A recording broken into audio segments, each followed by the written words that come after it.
They are the same gun. Are they though? Well, let's find out. Anyways, how you guys doing? Joe here. And in today's video, we are doing an update to the Tisas Nightstalker double stack in 9mm. If you're new to the channel, thanks for checking it out. I appreciate that. I like to do if I was the buyer reviews instead of a straight up product review for a company because I don't suck their buttholes. So if you like that kind of stuff, make sure you get subscribed. I do live streams 3 times a week, 7 p.m. Eastern US time until whenever we get bored. So come and join those, all that fun stuff. And yeah, what do you say we dive into it? So I did another video. It was the Tisas Nightstalker double stack. It's up there somewhere. And in that video, I looked at this gun completely stock. And I was happy with it until I started working on it.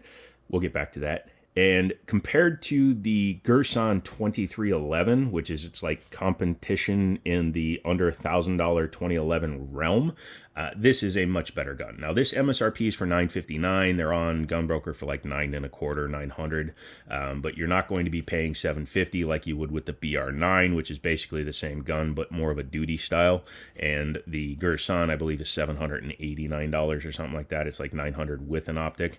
This one did not come with an optic on it. However, it did come threaded barrel, night sight, and lightning cuts, and all that good stuff. So thinking back, this one might have to be edited, but if it is, you'll know. But thinking back, it had the stock grip panels on it. This one obviously doesn't. This one also has an upgraded trigger. It's got a lot of polishing work done to it, and I did all of that in the effort to make it as reliable, functional, and smooth as possible. And you can see, very, very smooth now. However, I learned a few things as I was working on it, and we're going to discuss that in this update. So, number one, the stippling was done by Greg at Liberty Arms. Thank you, Greg. I mutilated the screws when I went and changed out the trigger just because they're double Loctited in. He re-Loctited it because they were Loctited in from the factory, and they use a stupid-ass little like security Torx, and screw that. I just Dremeled it, and I'll be changing those screws at some point. I just don't care right now. But yeah, so he did the stipple work. He went with a medium, but it's aggressive, like a medium size stipple. And it's very nice in the hand. It completes the entire pattern around the grip of the gun. The only place it isn't stippled, obviously, is the backstrap. But yeah, that changes the grip a lot. If you look at like a standard staccato, their grips are pretty smooth in comparison. You can... And a lot of people say you don't want a super grippy one for like all-day use, but I like an all-day grippy. Where's it going? Nowhere. And since it doesn't have stippling on the front normally anyways, this feels really nice. It is a railgun, so you can use it in a home defense situation, such as home defense. As you can see, it very easily takes gun lights of larger size, so an X300 would actually come to the end here. This is the TLR1, obviously. Has ambidextrous safeties. You will see that one side is actually bigger than the other. I like to see when a company goes that far and does that because it makes things very nice for us off-handed shooters or strong-handed shooters so that the offhand side doesn't like hit your finger too much. But it's still easy enough for me to use, he says as he misses it. Threaded barrel on this one because I wanted one to run with my suppressor. We're going to take that off and leave that off. So it's 1/2 by 28 with a regular pitch on it. It's not left-handed or right-handed thread or whatever the backwards one is like HK uses. Very nice. It has an O-ring on there which helps hold the protector and the suppressor on. Although you can use Teflon tape if you want to keep either one from moving too much. It is optics cut and it's direct mount for RMSC. So the compact, I was running a 407K on it. However, at the gun shoot that we did for the company, somebody dropped my gun and they broke the optic on it. I didn't notice until I was cleaning the gun, so I was a little bit sad panda about that. But thankfully, HoloSun is replacing the optic for free, so thank you very much to HoloSun for that. This is different from the Girsan in that you don't lose your rear sight when you change out to the optic, but that is why it is fit for the RMSC and not a full size, simply because of that. Has lightning cuts in the top, which is really nice. I didn't have to do any of that. Let's go into what I did for the modifications internally. So in order to do that, we need to go ahead and make sure it's empty, engage the safety, and take the barrel bushing out. This is not a full review of this gun because I've already done that. You can go and check out that video if you need to learn what is going on. Once you've done that, you can drop your safety, bring the slide back, a half-length guide rod, so it can get jammed up in there. Keep that in mind. Come back to the takedown and pull out your slide lock. Flip the gun over, that way you don't lose your half-length guide rod. And I'm taking the barrel out just so that we can look at what I did to the gun. Yay, it's field stripped. So, taking a look at the internals of it, you can see this is a Series 70, which is what I prefer. But if you look at here, you'll see that I took all of the finish off of the rails, both here and inside. The reason I take off this material is because it does interface with this part of the slide, believe it or not. Or frame. People don't realize that, but this metal can ride. You see that? It's actually sitting. So you want to make sure that all interfacing material, all interfacing surfaces are smooth. But here's where my first bit of doubt with the company's claims comes into being. Do you see, like right there, you can see cavities in the metal? That's not from me doing what I did. I filed it flat. So I took flat files across like the entire thing in order to get the whole gun flat, right? So I flattened it there. But you can see how much coating and metal is still in the voids in there. Now, they say this thing is forged. If it was forged, you could still have those divots, that's fine, but these cavities are what scare me. You can see it in the light. You see those cavities in the metal? That typically only happens when you cast something, because what happens is as the metal settles, it rhymes, metal settles, but as the metal settles, the surface level will sink because all the metal is trying to go to the lowest point. Now, if it was forged, that wouldn't have a chance to happen. It would actually be under pressure, and it would force the metal to stay in like its complete shape.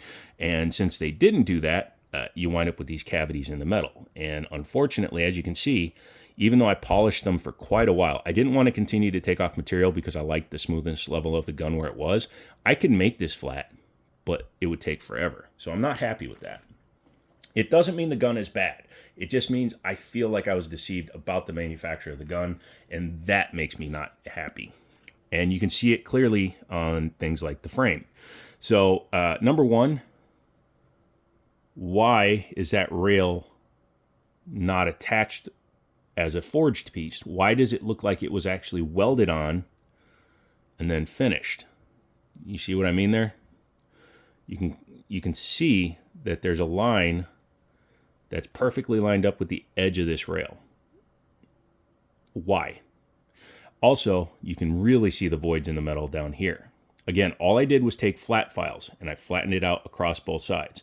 Yet you still have all these cavities in the metal. Those should not be there. Also, you can faintly see the same line right there. And you see his faint line right there. So all of these rails were attached afterwards. So kind of takes credence away from the forged thing and leads you back towards cast, because this is a full steel frame on this gun too. So I don't like that. The Fusion firearms trigger, let's talk about that real quick. I had to do some work to get that thing to fit in there. The bows have been modified. The length of the bow has been modified. The rear of the bow has been modified because when you tried to just buy a generic, not a generic, but it's a very, very nice quality feeling trigger. But when you buy a trigger for a 2011, you usually have to fit it. And that's what had to happen here, because the overall bow length, for those of you that don't know what I'm talking about, is you see that right in there, you see that little piece of metal that's coming back? That is called the bow. It goes around the magazine to the back to the sear and the rear main spring, which then allows the sear to drop. That one, it needed to be modified a little bit because it was too short on the Fusion firearms one. Again, I may have bought the wrong one because you can see how far it sticks forward, yet it was short on the back. That could be my fault, but I got it to work and it works fine.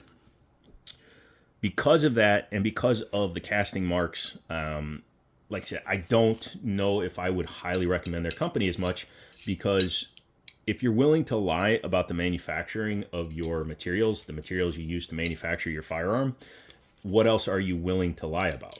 And that's the question that comes up. Are they telling the truth? Are they lying? Are they a bunch of jabronis who can't be trusted?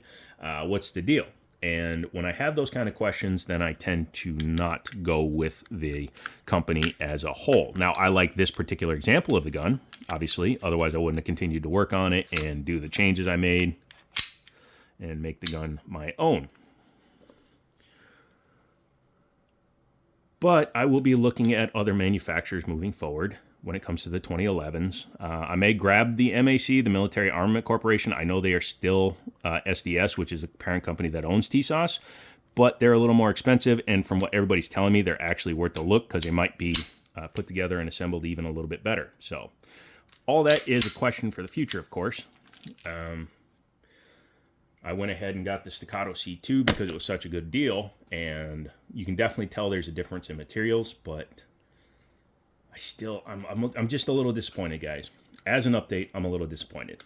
And again, this gun has run unsuppressed 100%. I have not had a stovepipe, a failure to feed, failure to eject, none of that. This gun has run 100%. It uses Checkmate mags, which is a good manufacturer. I'm actually going out to the range after this video to make sure that my trigger work was right.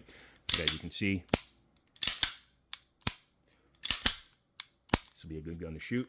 Also, somebody's asking me, you should have that much rattle